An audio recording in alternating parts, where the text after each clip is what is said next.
ndị be anyị ndewono. Kedu ka anyị mere? Ana m anabata mmadụ niile n'ọnwa isii nke afọ 2025. Bịa ka m kụziere gị ilu. Ilu ole ka ị maara? Ilu ole ka ị nwere ike ịtụ? Ọ bụrụ na ị na-akparịta nkata, ọ na-atọ gị ụtọ ite ilu? Ilu bụ mmanụ ndị Igbo ji eri okwu. Proverbs. Bịa ka m kụziere gị ilu n'Igbo. Eme ngwa ngwa emeghara ọdachi. Eme ngwa ngwa emeghara ọdachi.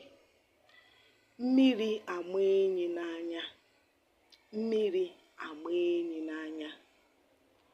Were abalị chọba ewu ojii, maka na chi jie ị gaghị ahụ ya, ị gaghị achọta ya. Ka ahụchatasịa n'anya ka mgbọ ji atụ enwe n'isi.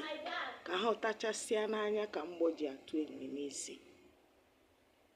Ihe m ji eso onye afọ ukwu bụ na ọnyụgo anyụ ọgba agbọ.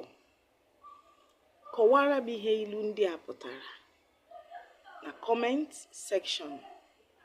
Share and like this video. Bye.